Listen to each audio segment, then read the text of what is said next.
Bienvenue dans le programme de mentorat en TIC à court terme. Dans cette leçon numéro 6, nous allons aborder la notion de liquidité à faible résistance dans des conditions de tendance.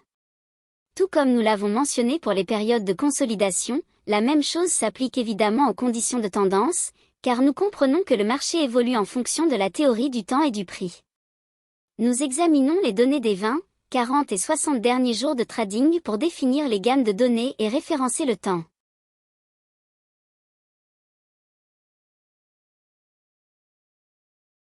Pour le trading à court terme, nous nous concentrons principalement sur les 3 derniers mois, en mettant l'accent sur les points de référence institutionnels les plus pertinents. Nous utilisons évidemment les plages PD basées sur un marché à prime ou à rabais, et nous cherchons un trader d'une plage PD à l'autre, idéalement d'une plage à rabais à une plage à prime, ce qui peut être facilement défini.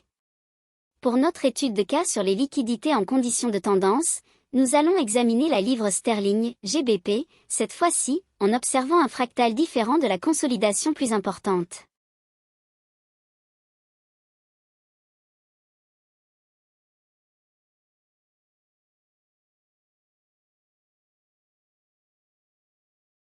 Nous allons analyser un segment plus petit de cette action des prix.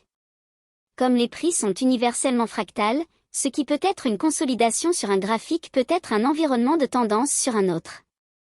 Nous allons utiliser nos gammes PD mensuelles, hebdomadaires et quotidiennes, en conjonction avec les conditions de tendance que nous utilisons pour traders d'une plage à bas prix à une plage à prix élevé.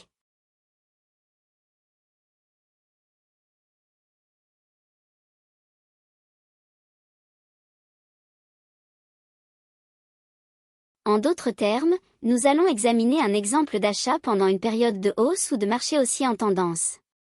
Notre étude de cas va se concentrer sur cette période de décalage des prix ici, telle qu'identifiée dans la zone ombrée, qui représente notre condition de tendance. Avant d'entrer dans le vif du sujet, notez que nous commençons cette hausse à partir d'un marché fortement à rabais par rapport à la consolidation plus importante.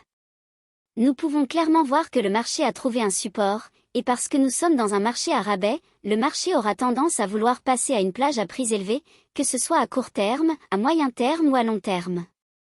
Donc, étant donné que nous recherchons des trades à court terme, nous savons que le marché, en mars, se trouve dans une condition de survendu, ou comme nous l'appelons, un marché à rabais.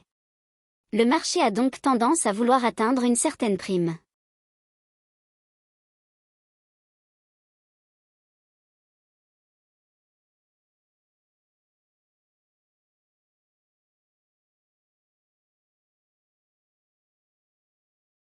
Si un déplacement se produit et que le marché évolue à la hausse, nous saurons que le marché montre une nature agressive pour évoluer à la hausse.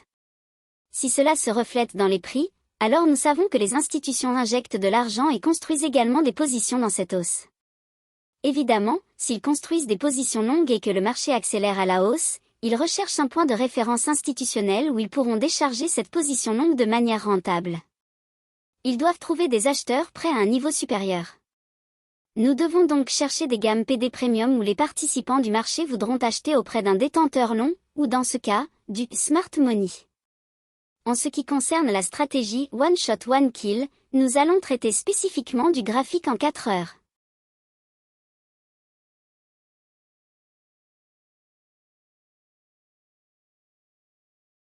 À mon avis, le graphique en 4 heures est le cadre de trading le plus simple pour les configurations One Shot One Kill ou pour un cadre de trading qui offre des conditions de trading à haute probabilité.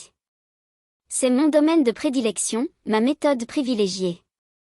J'ai appris que le graphique en 4 heures peut nous fournir toutes les informations nécessaires pour utiliser tous les détails et composantes pour trouver des trades One Shot One Kill ou des trades à court terme avec des conditions de trading à haute probabilité. En utilisant un graphique en 4 heures, il est plus facile de créer un trade One Shot One Kill ou à court terme, car vous pouvez voir avec quelques clics simples sur votre plateforme Mon4 ou l'équivalent sur d'autres plateformes où les prix vont atteindre. Remarquez que nous examinons également cette paire avec les gradients affichés sur toutes les gammes de rabais et de primes. Nous avons donc non seulement la gamme de rabais et de primes divisée, mais nous avons également la partie supérieure divisée en segments plus petits. Ainsi, nous pouvons voir comment le marché a différents niveaux progressifs de rabais et de primes, autrement dit, des niveaux inférieurs de rabais et des niveaux supérieurs de primes.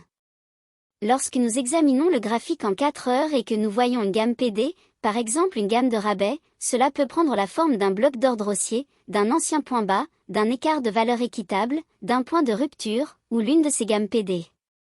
Si nous cherchons à acheter lorsque cela se produit ou se forme près d'un niveau de diviseur ou d'un niveau de cadran, comme je l'appelle, vous pourrez voir une probabilité élevée.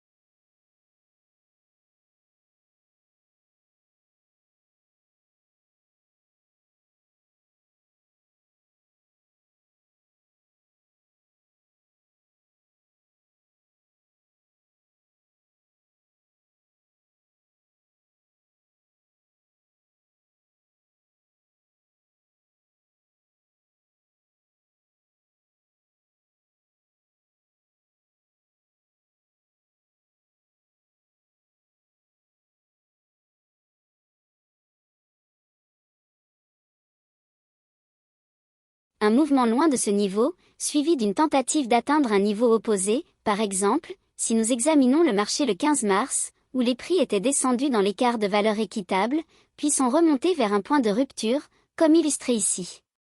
Ce mouvement vers ce niveau nous offre un scénario idéal pour prendre une position longue. Nous aurions peut-être raté l'entrée à un niveau plus bas, mais nous pouvons voir ce retour vers un point de rupture ou une valeur équitable, et le marché explose à la hausse, tradant à des niveaux plus élevés. Vous n'avez pas besoin d'atteindre le plus bas absolu dans une clôture hebdomadaire haussière ou dans une plage hebdomadaire haussière pour réaliser un one shot one kill.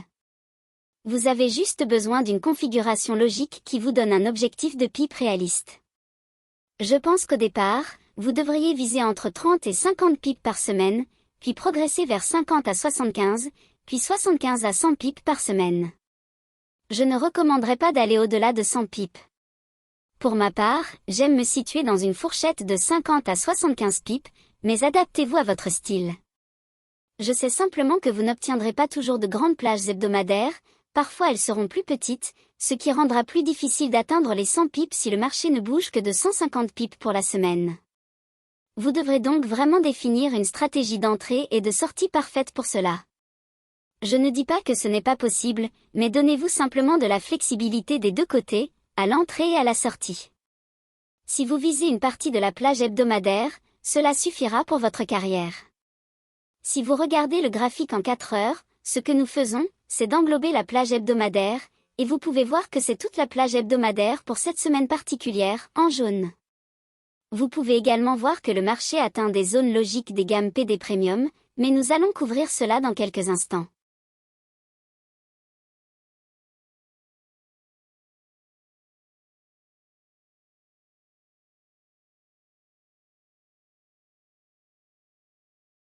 Regardez ceci un instant et réfléchissez à la règle des 3 pouvoirs que j'enseigne, où si le marché est haussier, l'ouverture se rapproche du bas de la plage et la clôture se rapproche du haut de la plage. Vous pouvez le voir ici. Le marché a un mouvement initial à la baisse en début de semaine, fait le bas de la semaine, puis explose à la hausse. Cela offre quelques points d'entrée à probabilité élevée, même si vous avez raté le point le plus bas, ce n'est pas un problème. Regardez le graphique en 4 heures avec toutes les gammes PD mensuelles, hebdomadaires et quotidiennes. Évidemment, dans le graphique en 4 heures, pour garder le graphique propre, je n'ai pas ajouté les gammes PD en 4 heures. Vous pouvez les ajouter et vous aurez plus de détails sur ce graphique, ainsi que davantage d'éléments pour prendre des décisions de trading. Cependant, pour rester pertinent et se concentrer uniquement sur un cadre temporel plus élevé, nous utilisons simplement les gammes PD des niveaux mensuels, hebdomadaires et quotidiens. La semaine suivante, on observe le même scénario. Le marché commence par descendre, créant ainsi le plus bas de la semaine. Regardez la réponse du marché au niveau de division entre la consolidation macro totale que nous avons discuté au début de la leçon numéro 5 pour la livre sterling. Ce mouvement vers le point médian ou l'équilibre de la consolidation globale est en soi un niveau de probabilité élevé. Si vous ne comprenez pas comment décomposer une plage ou évaluer une plage ou un mouvement des prix, vous allez manquer ces types de mouvements.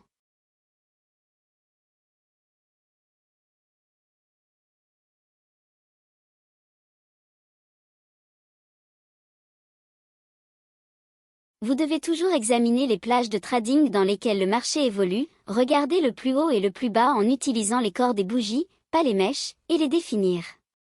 Une fois que vous avez cela, c'est comme votre plan maître, si vous voulez, et vous commencez à le diviser parce que l'algorithme va travailler à l'intérieur de cette plage. Il va revenir à des points de référence basés sur le temps et le prix, là où le prix a déjà été échangé et là où il n'a pas été échangé par rapport au temps. Nous cherchons le même mouvement qui a débuté le 14 mars et s'est poursuivi jusqu'au 15 mars, lorsque le plus bas s'est formé sur la livre sterling. C'était dans un marché à rabais. La deuxième semaine, ombrée en jaune ici, nous amène à atteindre le point médian de la portion supérieure de la plage totale, autrement dit la moitié de la plage premium que nous avons définie grâce au graphique quotidien dans sa plage de trading plus large. Le marché passe d'un niveau de rabais logique à un autre niveau de prime logique. C'est très discernable, vous pouvez le voir clairement. En survolant rapidement ce graphique, vous ne bénéficierez pas de la compréhension des prix de cette manière si vous ne l'étudiez pas et ne voyez pas comment les prix réagissent et se dirigent en fonction de la manière dont j'ai décomposé la plage.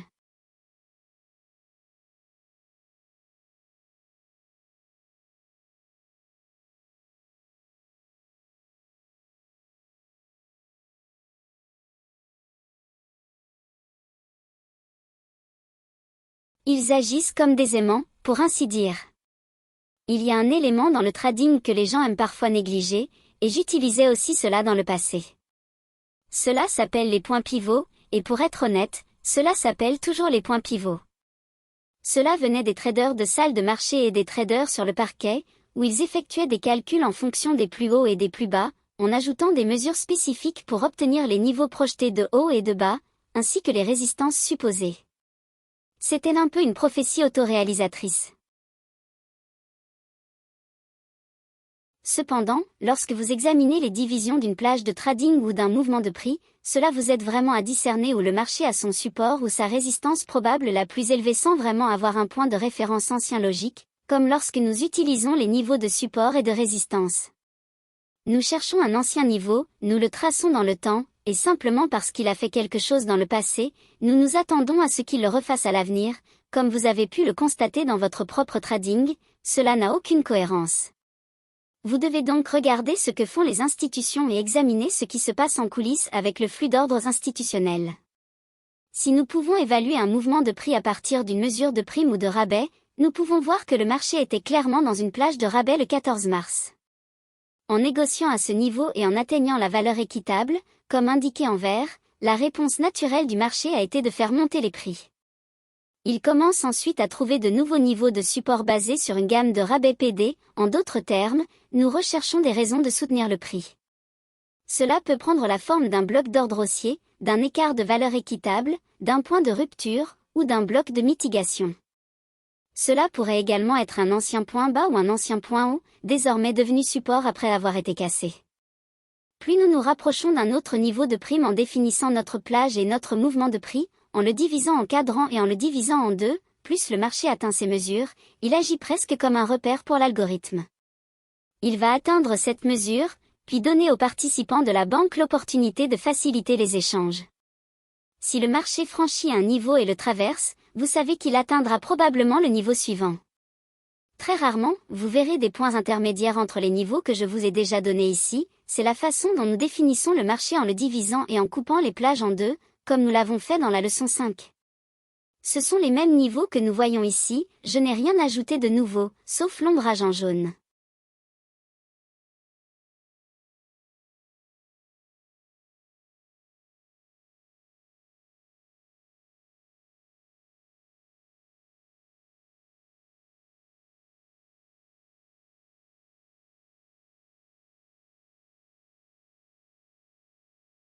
Je vous donne simplement le contexte derrière le marché et pourquoi il faisait ce qu'il faisait. Bien sûr, certains diront que c'est évident, que c'est facile à dire après coup, mais si vous examinez les graphiques, c'est presque toujours la même chose qui se produit. En ayant la théorie derrière le pourquoi du comment, nous pouvons chercher comment chaque semaine ce même composant ou élément du one shot one kill se répétera. En examinant de plus près, nous pouvons voir qu'à chaque semaine où le marché évolue, il cherchera à évoluer à partir de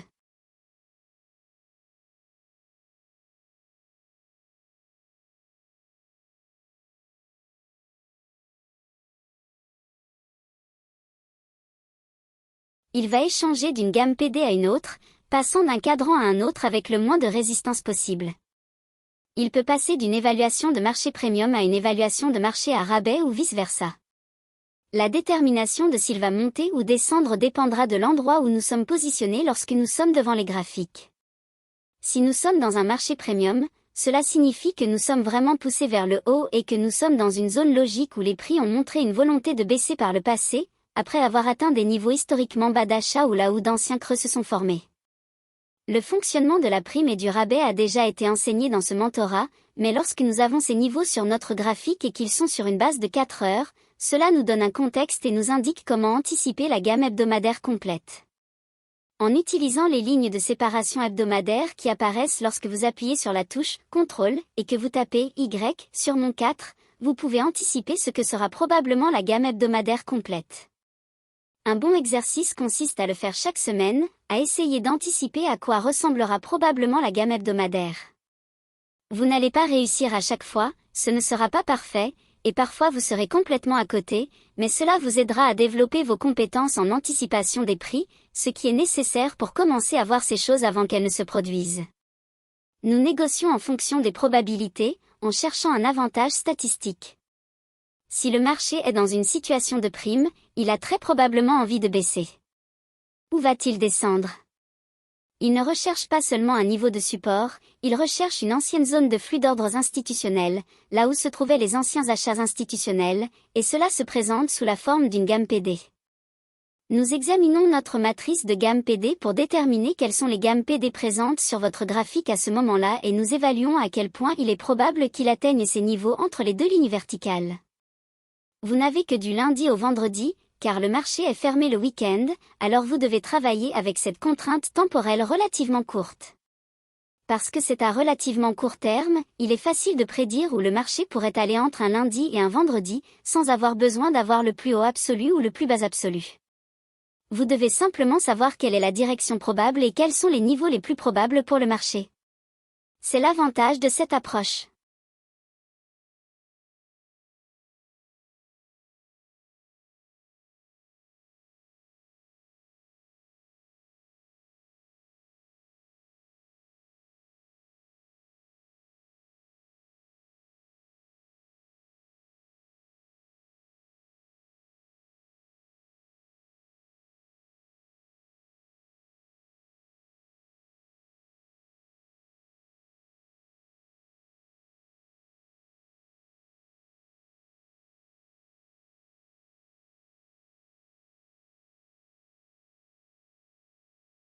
En utilisant un graphique de 4 heures et en utilisant les gammes PD, Premium Discount, des échelles mensuelles, hebdomadaires, quotidiennes et horaires, vous obtiendrez les réactions de trading les plus probables, et c'est là que les institutions interviennent. Cependant, si vous descendez à un cadre temporel plus court, comme un graphique horaire, vous obtiendrez plus de détails et plus d'opportunités pour réduire les risques. Vous pourriez même avoir une autre opportunité si vous avez manqué la gamme PD quotidienne ou hebdomadaire. Cependant, il est préférable de vous habituer à travailler sur un graphique de 4 heures et de commencer à anticiper ce à quoi ressemblera probablement la gamme hebdomadaire.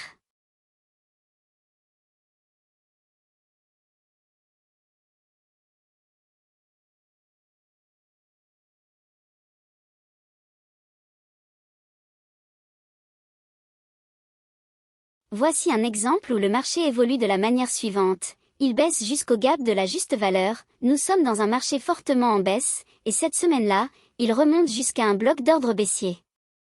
La semaine suivante, les prix baissent jusqu'au point d'équilibre du range macro total que nous avons montré dans le graphique quotidien lors de la leçon 5, et ils redescendent également jusqu'à un ancien bloc d'ordre haussier de la semaine précédente. Ensuite, le marché remonte et se clôture sur un gap de juste valeur datant de février.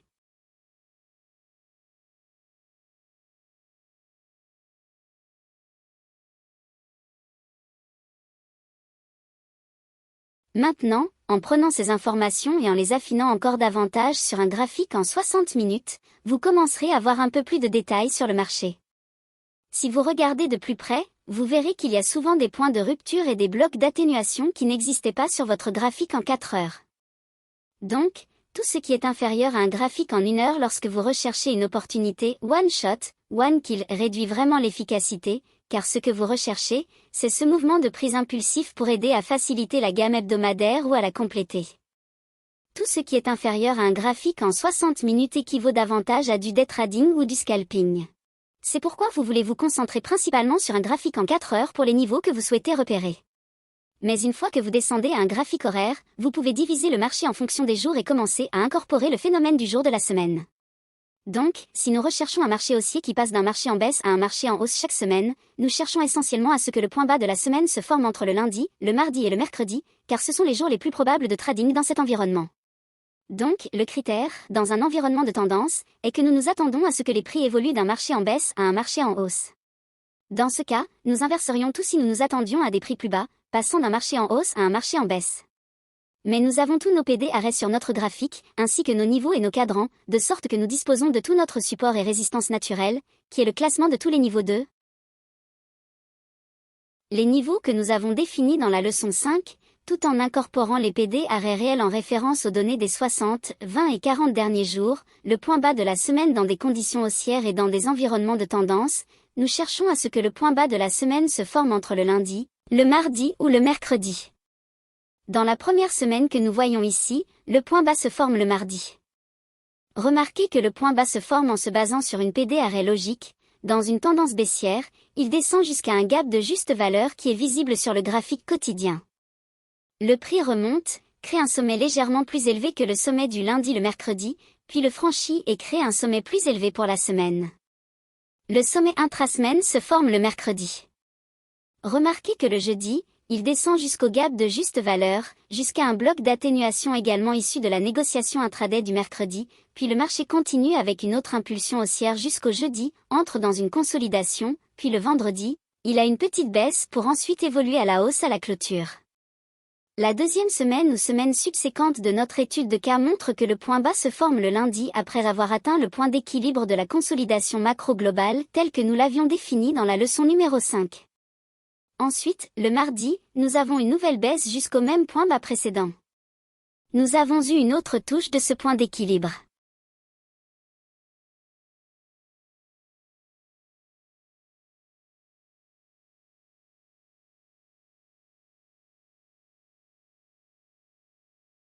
Ensuite, le marché s'est accéléré à la hausse, et le mercredi, nous avons eu une autre opportunité de passer à l'achat en négociant à partir d'un breaker qui s'est formé sur le lundi de cette semaine.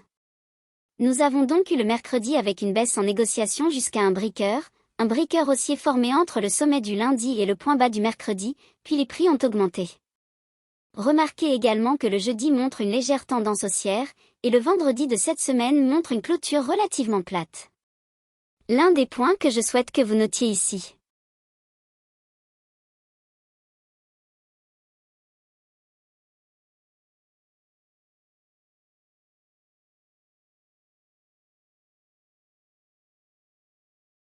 Lorsque nous suivons ce processus, vous allez rapidement apprendre que généralement, les plages hebdomadaires ont de 30 à 50% de leurs plages hebdomadaires complétées entre le lundi et le mercredi, en d'autres termes, d'ici la fermeture de Londres le mercredi, généralement de 30 à 50% de la plage est complétée. Qu'est-ce que cela signifie? Si nous avons la volonté de rechercher uniquement les achats, nous nous attendons à ce que le marché évolue d'une position de remise à une position premium pour la semaine. Si nous ne capturons pas l'opportunité d'achat le lundi, le mardi ou le mercredi, et que cela s'est potentiellement formé, et que nous avons vu des mouvements de prix suggérant que la plage hebdomadaire se rapproche ou est haussière comme nous l'espérions, mais que nous n'avons pas pu trader, peut-être que nous avons été stoppés ou que nous avons tout simplement raté l'opportunité, ou peut-être que nous avions tort et que nous avons découvert plus tard dans la semaine que c'est probablement ce qui allait se produire, car cela peut aussi se produire. Vous pouvez vous attendre à ce qu'une tendance se développe pour la semaine, et puis elle ne se développe pas comme prévu, et vous devez être flexible et changer de cap, et nous en parlerons dans la leçon numéro 7, mais si vous avez manqué le phénomène du lundi au mercredi, et que le marché a déjà évolué, sachez simplement qu'il est important de ne pas trop vous impliquer en cherchant à obtenir une grande partie d'un mouvement d'ici la clôture du vendredi, car la plage hebdomadaire peut finir par être plus petite ou moins volatile que prévu. Alors, sachez simplement qu'en général, un tiers ou la moitié de la plage hebdomadaire est complétée d'ici la fermeture de Londres le mercredi, et n'attendez pas un mouvement massif à la hausse ou à la baisse dans les 2 derniers jours de la semaine de trading. En général, si vous avez un mouvement explosif, cela se produit généralement le mardi ou le mercredi. Le jeudi peut montrer un peu de suivi, mais le vendredi se traduit généralement par un retracement ou se comporte comme ce que vous voyez ici dans la deuxième semaine, où la clôture est essentiellement neutre et ne fait pas grand-chose de plus que ce qui a été observé le jeudi ou le mercredi. Nous allons développer cette idée et expliquer comment savoir s'il y aura une inversion au cours de la semaine à venir. Jusqu'à la prochaine leçon, je vous souhaite bonne chance et de bonnes opérations.